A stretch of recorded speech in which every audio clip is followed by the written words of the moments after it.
back here on the Hunter Call the Wild, and today we're going to be counting down the top 5 most wanted maps that we would love to see come to the Hunter Call the Wild. A new map is on the horizon. We should see a new map in less than 2 months. Now, EW has not told us exactly when the new map is coming, but we haven't seen a map since last June, so I really think that the new map will drop in June of this year. But guys, let me know in the comments which map you would like to see come to Call the Wild the most, and somewhere in the video I am going to share a key phrase. Drop that in the comments for your chance to be featured in a video. We choose one person each month, and if you are on console, then it would be a voice chat also featured in a video, and let's head right into it.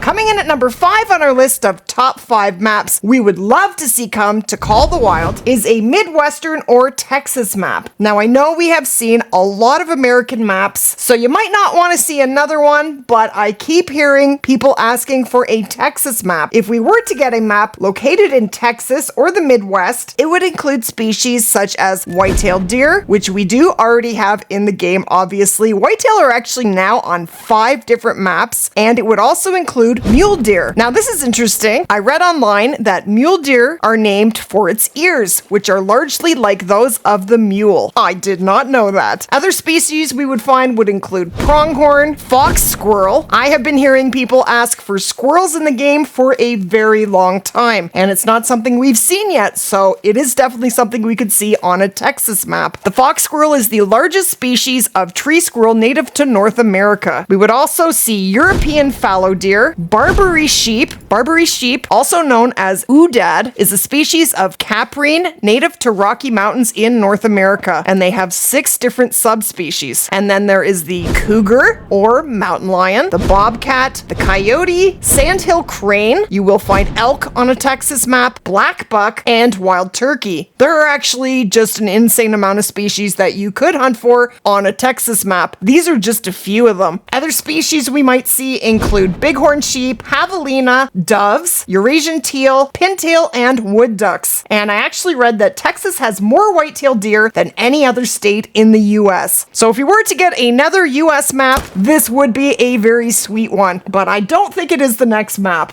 Coming in at number 4 on our list of top 5 maps we'd love to see come to Call the Wild is in Mongolia. The country of Mongolia is home to a variety of unique animals. Some of the more well-known animals include Bactrian camels, musk deer, and the black-tailed gazelle. The snow leopard is one of the rarer species in Mongolia, along with the snowcock. This country is unique in that it has an abundance of many types of animals, including 139 mammal species, 449 bird species, 22 reptile species, 76 fish species, and 6 amphibian species. That is a lot of species. But because Mongolia has a varied terrain and is one of the largest countries in the world, it provides diverse and rich animal life. It is famous for its rolling plains, high plateaus, mountains, and desert lands. Mongolia also can be quite brutal and unwelcoming due to its cold and dry climate. There are even devastating cold snaps called zuds that decimate animal populations. Now, other species that you might find in Mongolia would include the ortolan bunting, the bearded vulture, some of these I've never heard of before, the saga antelope, domestic yak, saker falcon, Eurasian lynx, Pallas cat, Gordued gazelle, and Siberian ibex. Now, some of the most dangerous animals in Mongolia include the common adder. Though they are not aggressive, they do bite if threatened. Now, another dangerous species is the Haley's pit viper, another venomous snake found in Mongolia. And we've never had snakes in the game. Maybe we'll see them at some point. And then there is the Mongolian wolf. This large predator is a species of gray wolf living on Mongolia. Oh, I want to hunt for that. Like other types of wolves, the Mongolian wolf likes to stay hidden from people. But if someone wandered into this wolf's territory or approached its young, it would likely turn aggressive. Moving on to the next map.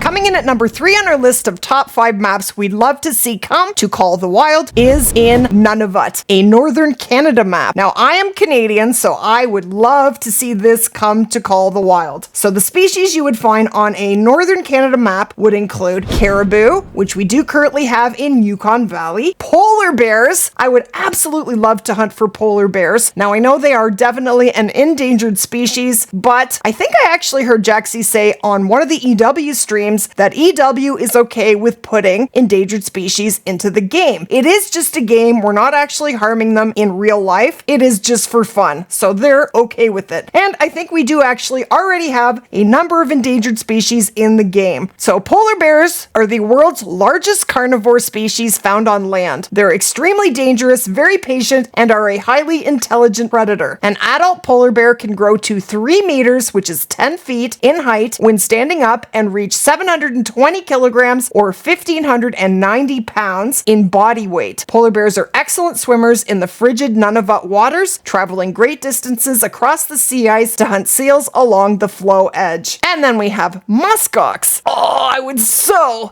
love to have muskox in the game. Musk oxen are magnificent animals from the Pleistocene Ice Age, noted for their long curved horns, thick coat, and the musky odor of the males in their mid-August rut. They are more closely related to sheep and goats than to oxen. Their ancestors migrated to Nunavut 150,000 years ago alongside the now extinct mammoth. Approximately 60,000 musk oxen, usually living in herds of 10 to 20 animals, can be found thriving in several parts of Nunavut. And it says the wool of the musk ox, called kiviot, is highly prized for its softness, length, and insulating quality. Fascinating. And then, of course, we have the walrus. Now, walrus are a large flippered marine mammal recognized by its predominant tusks of ivory, whiskers, and great bulk. An adult walrus can reach 4 meters or 13 feet in length and 2,000 kilograms or 4,400 pounds in weight. While cumbersome on land, these amazing creatures are truly graceful underwater. Walrus tusks, which are elongated canine teeth used for poking holes in the sea ice, for hauling themselves onto the frozen surface, and for the violent dominance battles between rival bulls, can reach a length of 1 meter or 3 feet 3 inches each. Yeah, I would love to hunt for walrus. And then we have the Arctic wolf. Yes, please.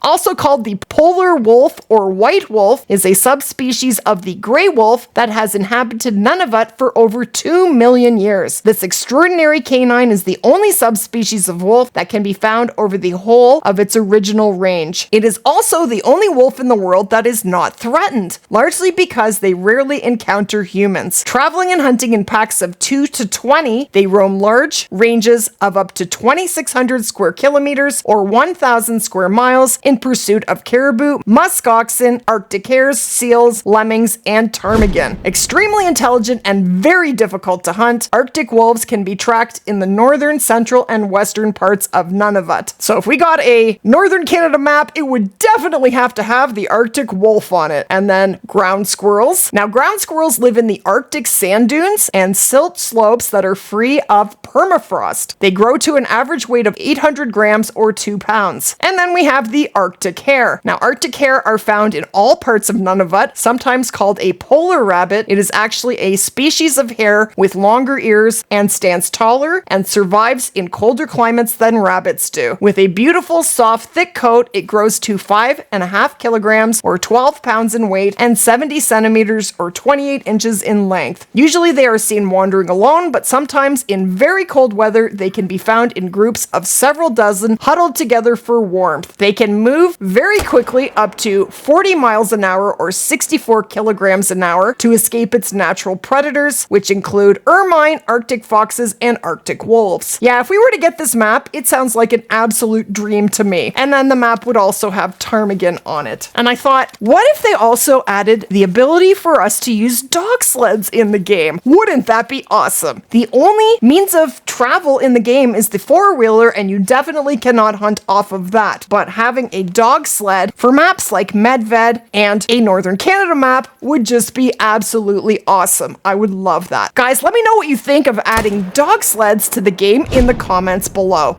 Coming in at number 2 on our list of top 5 maps we'd love to see come to Call of the Wild is in Nepal. Now, I was going to just say Asia, but Mongolia is actually in Asia as well. So we need to narrow down to different countries within Asia. So if we were to get a map in Nepal, this is what it reads. Hunt the roof of the world. Nepal is a small country about half the size of Colorado. It is one of the richest countries in terms of biodiversity, partially because of its variations in all altitude. You can be anywhere from sea level to the Himalayan mountaintops, all within a 100-mile distance. Its hunting species include muntak, tahr, blue sheep, and wild boar. Muntak, also known as barking deer, are one of the most prolific animals in South Asia. Their habitat ranges from sea level up to 10,000 feet, from forests to the slopes of the Himalayas. Himalayan tahr is a relative of the wild goat and is found on the steep slopes of the Himalayas. They prefer the north face of the slopes because it's warmer and usually gets less snow. Blue sheep, known as naur, I hope I'm saying that right, in Nepal are high mountain animals found between 9,000 feet and 18,000 feet. Their only natural enemy is the snow leopard. Their natural color makes them difficult to spot against the rocky hills, and they tend to freeze if frightened, which makes seeing them even more difficult. Wild boars inhabit the rugged woods of Nepal. Hunting them can be quite exciting, especially as they can be a bit dangerous up close and personal. Now, other species you could hunt for when you are in Nepal include the cheetal deer, also known as the spotted deer. Cheetal deer and axis deer is a deer species native to the Indian subcontinent. You would also find snow leopard, striped hyenas. That's really interesting. I would love to hunt for hyenas. The striped hyena is a species of hyena native to North and East Africa, the Middle East, the Caucasus, Central Asia, and the Indian subcontinent. I did not know that. And then we have the sloth bear, also known as the Indian bear. Then we have the barasingha, also known as the swamp deer, Indian hog deer, the four-horned antelope, also called chusinga. Now, these are a small bovid antelope native to central, south, and western India, along with a smaller population in Nepal. The southern red muntak. Now, these are a deer species native to southeastern Asia. The Himalayan goral, never heard of these, or the gray goral is a bovid species native to the Himalayas. They're listed as near threatened because the population is thought to be declining significantly due to habitat loss and hunting for meat. The Kali pheasant, I love hunting for pheasants, so that would be very sweet. The Indian pangolin, also called the thick-tailed pangolin and scaly anteater, is a pangolin native to the Indian subcontinent. Like other pangolins, it has large overlapping scales on its body which act like armor. Yeah, that would be absolutely amazing to hunt for a pangolin. Yes, please. And there is also black buck, also known as the Indian antelope. We do currently have those in Parque Fernando, and that's the only map. And then argali, also known as mountain sheep. Now, they are a wild sheep that roam the highlands of western East Asia, the Himalayas, Tibet, and the Altai Mountains. Now, of course, we wouldn't see all of these species on a new Asian map or a Nepal map. We might see 8 new species, seeing as we are only getting one map every year. EW is trying to make that one map incredible, and they did an amazing job with Australia last year. Definitely one of the best maps that has ever come to this game. I love hunting in Emerald Coast, so I am very excited for the next map.